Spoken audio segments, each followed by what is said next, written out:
बात करते हैं रेजिस्टेंसेस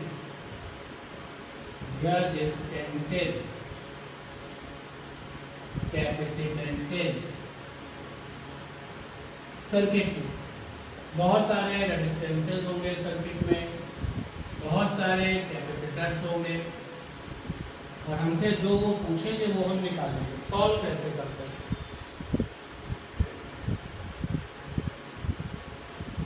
तो इस सर्किट को सॉल्व करने के लिए पहला नॉलेज पॉइंट तो ये है आपका कि कैपेसिटर जो कि अनचार्ज है, अनचार्ज हैविंग 0 ओम रेजिस्टेंस। अगर कोई कैपेसिटर अनचार्ज है तो उसका जो रेजिस्टेंस होता है वो 0 होता है। कैसे? देखो, रेजिस्टेंस R बराबर होता है V बाई आई। V माने पोटेंशियल डिफरेंस, और जिसके पास चार्ज ही नहीं होगा उसके पास पोटेंशियल डिफरेंस कितना होगा? तो रेजिस्टेंस 0 है। ठीक है ना? जो कैपेसिटर अनचार्ज है, आपने अनचार्ज कैपेसिटर को सर्किट से जोड़ने का मन बना लिया है।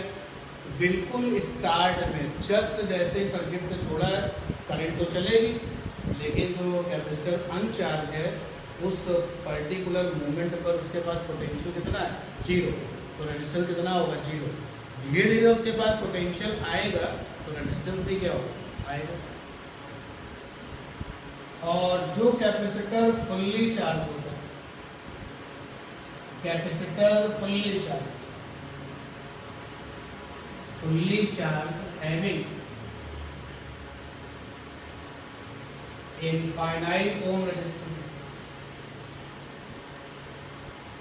उनके जो रेजिस्टेंस होते हैं वो अनंत ओम के होते हैं। कैसे देखते हैं? R बराबर है V by I.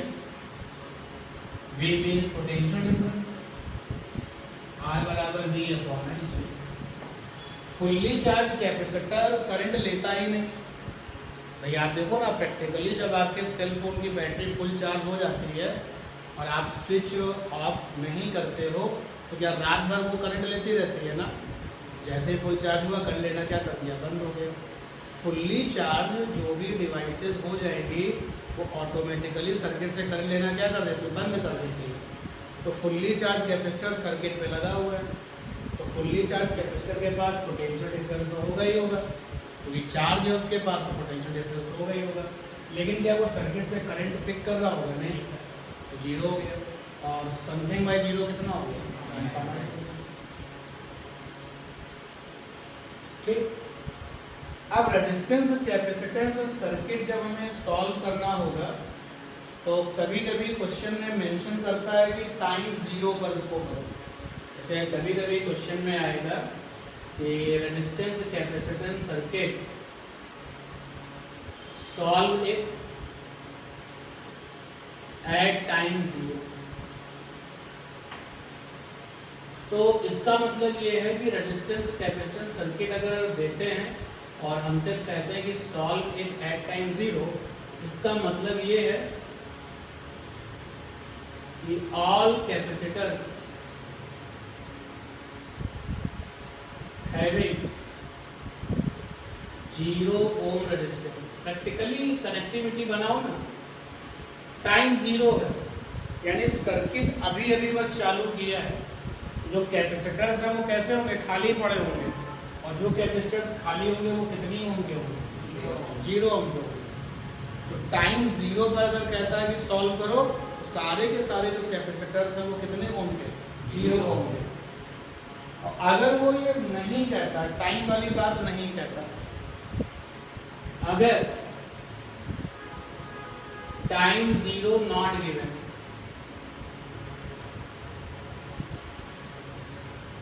then we solve circuit by considering infinite ohm resistance of capacitors। तो फिर हम ये सोच के सर्किट को सॉल्व करते हैं कि कैपेसिटर फुल्ली चार्ज हो चुके हैं और फुल्ली चार्ज होने के बाद में उनका जो रेजिस्टेंस है वो कितना हो चुका है, इनफाइनाइट है। और जब ये आप सोचते हो कि फुल्ली चार्ज हो चुके हैं तो यहाँ से लेकर के और यहाँ तक की जो बातचीत है इसको बोलते हैं सर्किट की स्टेडी स्टेट। और अगर आप क्वेश्चन में कुछ भी नहीं देखते हो, ना तो वो टाइम की बात कर रहा है ना ही वो स्टेडी स्टेट की बात कर रहा है, तो हम अपने मन से सर्किट को हमेशा किसमें सॉल्व करेंगे, स्टेडी स्टेट के लिए सॉल्व करेंगे, ठीक है ना। तो सबसे पहले मतलब अपने मन, नथिंग से स्पेशल, तो आप सर्किट को किसके लिए सॉल्व करोगे, स्टेडी स्टेट के लिए सॉल्व करोगे। तो यहाँ पर अब बात करते हैं R for resistance, C for capacitance, circuit solve करना under steady state. Steady state आ चुकी है और मुझे सर्किट सॉल्व करना। अब सर्किट में क्या पूछा जाएगा ये उनके ऊपर डिपेंड करेगा, हम कैसे डील करेंगे। फर्स्ट नंबर 1, सर्किट में जहां जहां कैपेसिटर्स हैं, consider there resistance is equal to infinite. Check supply current through whole the circuit. अब आप जो भी इलेक्ट्रिक सोर्स है उससे आने वाली जो करंट है, जो कि मेन करंट कहलाती है, उसको हम लोग सप्लाई करंट भी कहते हैं, तो उसको लो और देखो ये सर्किट में कहाँ कहाँ जाएगी। जहाँ जहाँ जाएगी, जो जो लोग करंट लेंगे वो सर्किट में है और जो करंट नहीं लेंगे वो सर्किट में नहीं है। ऐसा करने से टोटल रेजिस्टेंस निकालने में आपको मदद मिलेगी। तो check supply current through whole the circuit and find total resistance of circuit, find total current of circuit. अगर जरूरी हो तो कैलकुलेट कंपोनेंट करंट। भाई सप्लाई करंट आगे जाके टुकड़ों में ब्रेक होती है, तो हो सकता है कि कभी कभी किसी क्वेश्चन में आपको कंपोनेंट करंट भी निकालनी पड़े। अगर क्वेश्चन है आपका बोर्ड का तो 99% कंपोनेंट करंट निकालनी नहीं पड़ेगी। अगर ये क्वेश्चन है आपका कंपटीशन का तो फिर 101% आपको कंपोनेंट करंट निकालनी पड़ेगी। And third number, after point 12 we continue we carry. अब एक क्वेश्चन लेकर के अपनी बात को समझते हैं। मुझे आप ये वाला स्पेस खाली करके दें।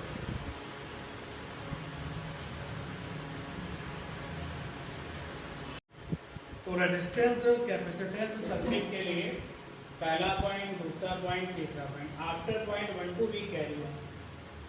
अब वी कैरी ऑन में जनरली रेजिस्टेंस कैपेसिटर सर्किट में आपसे पूछा जाता है कि कैपेसिटर पर चार्ज बताओ। पूछा जाता है कि कैपेसिटर पर चार्ज बताओ, कैपेसिटर पर चार्ज, ये पूछा जाता है। अगर वो हमसे ये पूछते कि कैपेसिटर पर चार्ज बताओ तो पोटेंशियल ऑटोमेटिकली बताना पड़ेगा, क्योंकि Q बराबर क्या होता है, CV, तो पोटेंशियल ऑटोमेटिकली बताना पड़ेगा। तो रेजिस्टेंस कैपेसिटेंस सर्किट में अगर आप ये हमसे जानना चाहें कि सर सर्किट में वो हमसे पूछेंगे क्या, जनरली वो कैपेसिटर पर चार्ज पूछेंगे। और अगर आप कैपेसिटर पे चार्ज बताना चाहते हो तो पहला पॉइंट मान लीजिए, दूसरा पॉइंट मान लीजिए। अब तीसरा है कि आफ्टर पॉइंट 12 भी कैरी ऑन। कैसे कैरी ऑन, जरा सुनो समझो। पूरी कोशिश करो कि जो कैपेसिटर वाली ब्रांच है, कैपेसिटर वाली ब्रांच का पैरेलल साथी ढूंढो, साथी सर्च करो जिसके पास कैपेसिटर ना हो। ऐसा ना हो कि कैपेसिटर वाली ब्रांच का जो पैरेलल साथी तुमने लिया वो खुद भी एक कैपेसिटर रखता है। ऐसा साथी ढूंढो जिसके पास कोई कैपेसिटर ना हो। तो कैपेसिटर वाली ब्रांच का पैरेलल साथी सर्च करो जिसके पास कैपेसिटर ना हो। After it equal their PD, क्योंकि पैरेलल में पोटेंशियल डिफरेंस बराबर होते हैं, पीडी एंड कैरी लो, तो फिर आपका काम चल जाएगा। चलिए क्वेश्चन लेते हैं आपके लिए 2014 एंड 19। 2014 एंड 19 क्या है क्वेश्चन? दो कैपेसिटर है 4 और 6 माइक्रोफैरड के, तो 4 माइक्रोफैरड और 6 माइक्रोफैरड के लिए दो कैपेसिटर है। इनके साथ में रेजिस्टेंसेस हैं 4 और 5 के, 4 ओम और 5 ओम के ये रेजिस्टेंसेस।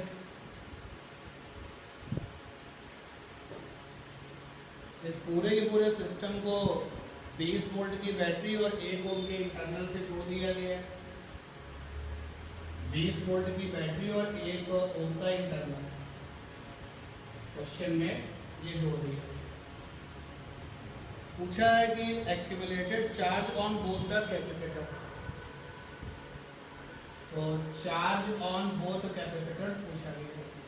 तो आप देख सकते हो कि इस वाले क्वेश्चन में बहुत सारे रेजिस्टेंसेस हैं, बहुत सारे कैपेसिटेंसेस हैं, और क्वेश्चन में कुछ भी नहीं कहा गया है। जब क्वेश्चन में कुछ भी नहीं कहा गया है तो क्वेश्चन को डील किसमें करेंगे? स्टडी स्टेट में। तो स्टडी स्टेट में डील करने का पहला और दूसरा पॉइंट बेसिक है। सॉल्व करने के लिए डायग्राम बनाए, 4 microfarad 6 microfarad, then resistance and resistance, 4 microfarad 6 microfarad, this one is 4 ohm, this one is 5 ohm, then the battery, और ये 20 वोल्ट और ये 1। जो मैंने आपको सजेशन में ये बताया ना, अगर जरूरी हो तो कैलकुलेट द कंपोनेंट करंट, ये वाली।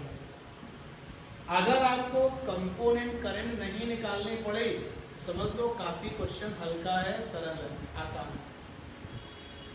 चलिए सबसे पहले मैं काम करता हूँ, सर्किट में जहाँ जहाँ कैपेसिटर है वहां पर कंसीडर द इनफाइनाइट ओम। तो ये इनफाइनाइट ओम, ये इनफाइनाइट ओम। पहला पॉइंट कंप्लीट हो। Check the supply current through whole the circuit. चलो देखते हैं, चेक करते हैं। सप्लाई करंट निकलेगी, यहाँ पहुंचो, यहाँ आने के बाद जब इस रास्ते पे उसने जाने का मन बनाया तो कितना ओम पड़ा? इनफाइनाइट। और किरचॉफ लॉ के अकॉर्डिंग वहाँ पे करंट जाएगा नहीं, डिस्कस हो चुका है। तो करंट का बंटवारा नहीं हुआ, आप बच गए। तो इस सर्किट में सप्लाई करंट चेक करते करते अगर करंट ब्रेक नहीं हुई है, यानी कंपोनेंट करंट अगर नहीं मिल रही है, क्वेश्चन हल्का है। पूरी की पूरी सप्लाई करंट जो है आपकी ब्रेक नहीं हुई। पहला पॉइंट आ गया, check the supply current through the circuit. जो लोग करंट नहीं ले रहे हैं उन पे कट्टम लगा दो। ये लोग सर्किट में हैं लेकिन करंट नहीं ले रहे हैं, क्योंकि स्टडी स्टेट में हम जा रहे हैं इसलिए नहीं ले रहे हैं। फिर कह रहे हैं कि find the total resistance of the circuit. तो total resistance of the circuit वो लोग जो करंट ले रहे हैं वही काउंट होंगे। भैया ये लोग देखो क्या है, 9 ओम हो गया, आई बराबर E total capital R total plus कितना आ गया 2 एम्पियर। तो करंट आ गई, यहाँ तक आप खुलेगा। अगर जरूरी हो तो कैलकुलेट द कंपोनेंट करें, लेकिन यहाँ जरूरत नहीं पड़ी। ऑटोमेटिकली चेक करते समय ही ब्रेक नहीं हुई, तो फिर हम कंपोनेंट करंट क्यों ले, ब्रेक ही नहीं हुई है। After point 1 to be carry on. तो कैसे कैरी ऑन? तो मैंने आपसे बताया कि ऐसे। अब कैपेसिटर वाली ब्रांच का एक ऐसा साथी ढूंढो जो कि पैरेलल हो और उसके पास कैपेसिटर ना हो। चलो कैपेसिटर वाली ब्रांच का नाम डाल देते हैं Mn, और इसके पैरेलल साथी में दिख रहा है Jk। संबंध से इसकी पैरेलल साथी में ये भी तो आ सकता था PQ। हाँ बिल्कुल आ सकता था, आ सकता था। तो भैया कैपेसिटर वाली ब्रांच का वो पैरेलल साथी जिसके पास कैपेसिटर नहीं है, तो जेके भी है वो पीक्यू भी है, आपको जो पसंद आ जाए तो पीडी बराबर कर दो वी एम एन बराबर वी जेके। किसी का मन हो रहा है तो वो लिख रहा है वी एम एन बराबर वी पी क्यू। समझ पा रहे हैं बात को? अब वी एम एन देखो एम से है, यहाँ पर पोटेंशियल होगा, यहाँ पर भी पोटेंशियल होगा ना। चलो मान लिया यहाँ पर पोटेंशियल V1 और यहाँ पर पोटेंशियल V2, लेकिन सीरीज कॉम्बिनेशन है ना, सीरीज कॉम्बिनेशन है तो चार्ज तो एक ही जैसा रहेगा ना। तो यहाँ पे वी एम एन की जगह क्या लिखोगे V1 प्लस, और वी जेके की जगह क्या लिखोगे I इंटू आर जेके, बोलो। और Q बराबर CV, Q बराबर CV तो V बराबर क्या है Q बाई C। V1 को ब्रेक किया Q by C, C means 4 और माइक्रोफैराड है, और V2 को ब्रेक किया Q by C, Q by 6। Series combination में चार्ज और करंट कैसा रहता है, एक जैसा। तो यहाँ से I ये टोटल वाला ही तो है ना, इसमें कितना है 2 एम्पीयर, आर जेके कितना है 9। यहाँ से Q आया और 6 और 4 12 आया, 4 3 जा 6 2 जा, और ये 3 आ गया। ये आया Q5 बाई 12 बराबर 18, Q बराबर आ गया 12 इंटू 18 बाई 5। क्योंकि तुमने कैपेसिटी रखी है माइक्रोफैराड में, तो चार्ज किसमें निकलेगा, जरा सॉल्व करके बताओ कितना आ रहा है, कितना आ रहा है। मेरे पास जो आंसर है दैट इज 43.2 माइक्रोकूलम। क्या 43.2 माइक्रोकूलम है ये?